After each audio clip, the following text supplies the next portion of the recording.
There's a room in a hospital that no one dares enter anymore. A place where a nurse completely lost her sanity in just one night. What she saw inside was so disturbing that she could never coherently talk about it again. My name is Deborah. I'm 45 years old and I worked alongside Marina for 5 years at the Santa Cruz Central Hospital in Sao Paulo. Today, 20 years after the incident that destroyed my best friend's life, I'm finally going to reveal what really happened in room 13. And what was found there years later will leave you speechless. Before we begin, if you like true stories that will make you question reality like this video now, subscribe to the channel and activate the bell because this story will completely change your view of hospitals. Comment below if you would have the courage to enter a cursed room. Come with me because what you're about to discover has never been publicly told until now. It was September 1998 when Marina started working with us on the night shift. She was only 28 years old, a recent graduate full of energy and determination. A beautiful, intelligent girl with a bright future ahead of her. Marina was the kind of person who lit up the room, always smiling, always willing to help. In the first few months, everything went perfectly well. She adapted quickly, the patients adored her, and we became inseparable friends. But there was something at Santa Cruz Central Hospital that all the longtime employees knew but no one openly discussed with the newcomers. Room 13 on the 3rd floor. That room had a dark reputation that spanned decades. Since the 1960s, when the hospital was built, strange events had been reported in that specific space. Patients admitted their experienced sudden and inexplicable worsening of their clinical conditions. Some died during the night for no apparent medical reason. Others woke up screaming, claiming to have seen shadowy figures standing beside their beds. The hospital administration always tried to suppress these reports, claiming they were merely delusions caused by medication or the severity of the illnesses. But we, who had worked there for years, knew there was something deeply wrong with that place. So, whenever possible, we avoided admitting patients to room 13. We kept it empty, using the excuse that it was under maintenance or had structural problems. Marina knew nothing of this. Nobody had told her because we thought it would be better not to scare her right away. We wanted her to feel comfortable first, to bond with the staff. It was a terrible mistake. A mistake I carry with guilt to this day. The night of March 15, 1999, changed everything. It was a busy Monday. Several patients arriving from the emergency room, the staff running from one side to the other. Around 10 o'clock at night, a 67-year-old man, Mr. Antonio, arrived with severe pneumonia. He needed to be admitted immediately for treatment with intravenous antibiotics and supplemental oxygen. All the rooms were occupied. All except room 13. I was at the nursing station when I saw the supervisor telling Marina to admit Mr. Antonio to room 13. My heart froze. I ran to her and pulled the supervisor aside, whispering that we shouldn't use that room, that there were problems. But the supervisor, a pragmatic and skeptical woman who never believed the stories, cut me off, saying there was no time for superstitions, that the patient needed immediate care.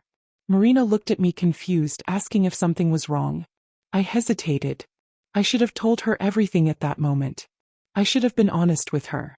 But with the supervisor there watching, with the patient needing urgent attention, I just nodded and said everything was fine, but that I would accompany her. If you're feeling a chill down your spine, leave a like here and subscribe to the channel because the story is only going to get more intense. We admitted Mr. Antonio to room 13. He was feverish, weak, but conscious and polite. She thanked them for their care while Marina checked his vital signs and started the antibiotic for. Everything seemed normal. The room itself wasn't visually special. It was like all the others. White walls, a window with a blue curtain, a standard hospital bed, a small bathroom. But there was something in the air. A feeling difficult to describe, as if the temperature were a few degrees lower than in the other rooms, as if the air were heavier, denser. Marina commented that it was cold in there, and I confirmed, saying that it was always like that in that room, that there was probably a problem with the air conditioning. We left Mr. Antonio resting and went back to the corridor. The following hours were quiet. Marina made her regular rounds, checking on all the patients every 2 hours. When she went into room 13 to check on Mr. Antonio, I always went along, making up excuses that I needed to help her or check something. In truth, I was afraid to leave her alone there. Around 2 in the morning, Marina said she was going to do another round and that I could stay at the post and rest a bit, that she could handle it alone. I was exhausted, we'd had a rough night, and against my better judgment I agreed. It was the biggest mistake of my life. About 15 minutes later I heard a scream. A sharp, desperate scream that echoed through the empty corridors of the 3rd floor. It was Marina. I ran towards the sound, my heart racing, and other employees also came running from other wings. When we got to room 13, the door was wide open. The room light was flickering intermittently.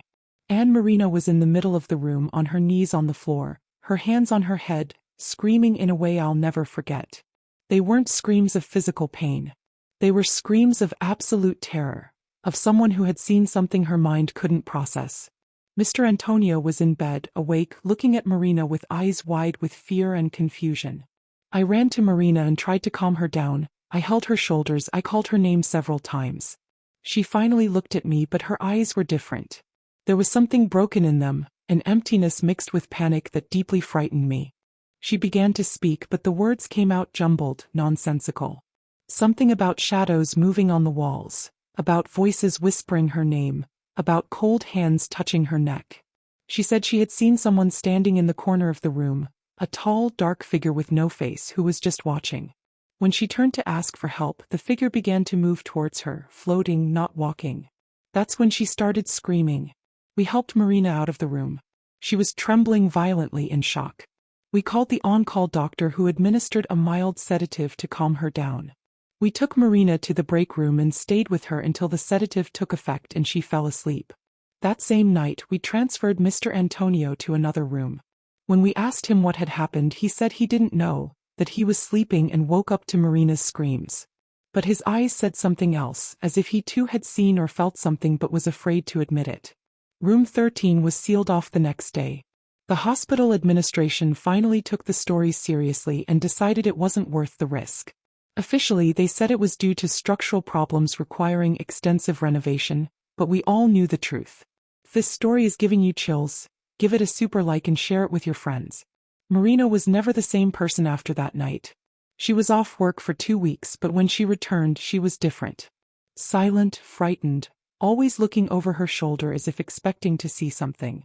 She developed severe insomnia because she had horrible nightmares every time she tried to sleep. In the nightmares, she was back in room 13, but this time the door was locked and she couldn't get out, while that shadowy figure got closer and closer. She began having panic attacks during her shifts. Any unexpected sound, any shadow in a dark corridor, would send her into a state of extreme alert. Doctors diagnosed her with severe post-traumatic stress disorder and recommended intensive psychiatric treatment. Marina tried to continue working for a few more months, but it was clear she wasn't coping. In August 1999, just 5 months after the incident, she resigned. She said she could no longer enter a hospital without having terrible flashbacks. We lost contact after that. I learned from other people that she had moved to another city, that she was in therapy, that she was trying to rebuild her life away from everything that reminded her of that night. Now comes the part that will really shock you, the reason why I'm telling this story after so much time. In 2019, 20 years after the incident with Marina, Santa Cruz Central Hospital was finally deactivated and sold to a construction company that planned to demolish the building and build a commercial building in its place. During the demolition process, workers made a macabre discovery in room 13. When they broke down the walls to begin the demolition, they found an empty space behind one of the walls, a hidden compartment that did not appear in the hospital's original architectural plans. Inside this compartment was a small, secret room, approximately 2 square meters, without windows or ventilation. And inside this secret room they found human remains. Bones of an adult, deteriorated clothing that appeared to be from a 1960s hospital uniform, and something even more disturbing. Dozens of deep scratches on the concrete walls as if the person had desperately tried to scratch their way out. Forensic analysis revealed that the bones belonged to a woman approximately 30 to 35 years old, and that she had died of asphyxiation and dehydration, trapped in that tiny space. The hospital's historical records were investigated and uncovered something shocking. In 1964, A nurse named Clara Mendes had mysteriously disappeared during her night shift. At the time, the police investigated the case but never found any clues. She simply vanished without a trace. The family never received any answers. The case was filed as an unsolved disappearance. But now, 55 years later, the truth has finally come to light. Clara had been walled up alive in that secret space behind the wall of room 13. Who did it and why was never discovered. The records from that time revealed no obvious suspects. But what is most disturbing is that during all those years, from 1964 to 2019, the patients and staff of room 13 were sleeping, working, just inches away from Clara's remains, trapped in that space, her last moments of life having been pure terror and despair. When this discovery was reported, I immediately remembered Marina and what she had seen that night in March 1999. The description she gave of the shadowy figure, standing in the corner of the room watching. Could it be Clara's spirit, still trapped in that place, trying to communicate her presence, trying to ask for help? Leave a like if you're getting chills now and subscribe to the channel by activating the bell. I managed to find Marina through social media. She was living in Curitiba, working as a secretary, far from nursing. I contacted her and told her about the discovery. There was a long silence on the other end of the line. Then she began to cry. It wasn't a cry of sadness. It was a cry of relief. She said that for all those 20 years, everyone, including psychologists and psychiatrists, had tried to convince her that what she saw was just a hallucination, a psychotic episode caused by stress, that there was nothing supernatural in room 13. But she always knew, deep in her heart, that what she had seen was real. That there was something in that room, something that was trying to communicate, something that was suffering. Now, with the discovery of Clara's remains, there was finally validation. Marina wasn't crazy. She hadn't hallucinated. She had been sensitive enough to perceive the presence of someone who had suffered a horrible death and whose body had never been found or buried properly. Clara finally received a proper burial in 2020.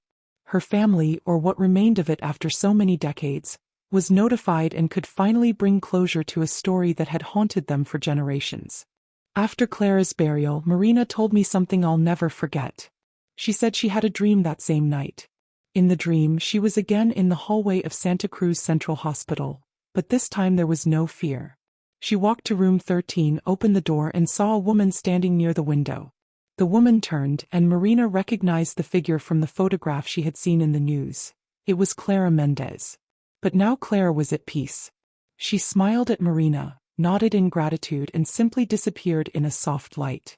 Marina woke from that dream with a sense of peace she hadn't felt in 20 years. For the first time since that terrible night in March 1999, she managed to sleep through the night without nightmares. This is the story of Marina, the nurse who went mad after seeing something in room 13, and the story of Clara, the woman who was forgotten and buried alive, whose spirit remained trapped for 55 years waiting to be found.